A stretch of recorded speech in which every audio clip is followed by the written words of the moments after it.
نحمدہ ونصلی علی رسولہ الکریم اما بعد۔ حضرت سلمہ رضی اللہ تعالی عنہ سے روایت ہے کہ نبی کریم سرکار دو عالم صلی اللہ علیہ وسلم نے فرمایا کہ جب تم ذوالحجہ کا چاند دیکھو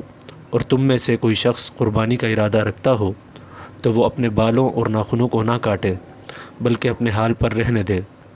چنانچہ اہل علم حضرات فرماتے ہیں کہ قربانی کرنے والوں کے لیے مستحب یہ ہے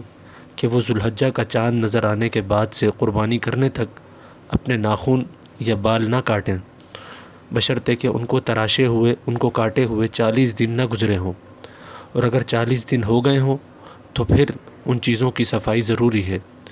اسی طرح اگر مذکورہ چیزوں کی صفائی کو ابھی 40 دن نہیں ہوئے تھے لیکن اس کے باوجود ذوالحجہ کا چاند نظر آنے کے بعد کسی نے ناخن یا بال وغیرہ کاٹ لیے تو اس پر کوئی گناہ نہیں ہوگا اور نہ قربانی کے اوپر کوئی اثر پڑے گا، کیونکہ مذکورہ حکم کی حیثیت صرف مستحب کی ہے، یعنی اگر کوئی شخص اس کو کر لے گا تو اس کو ثواب ہوگا، اور اگر کوئی نہیں کرے گا تو اس پر کوئی گناہ نہیں ہوگا۔ اسی طرح وہ لوگ جو قربانی نہیں کر رہے ان کے لیے یہ عمل مستحب تو نہیں ہے، لیکن اگر وہ بھی بال اور ناخن کاٹنے میں قربانی کرنے والوں کی مشابہت اختیار کر لیتے ہیں تو اللہ کی رحمت سے امید ہے کہ وہ بھی عند اللہ ماجور ہوں گے اور ثواب سے محروم نہیں ہوں گے۔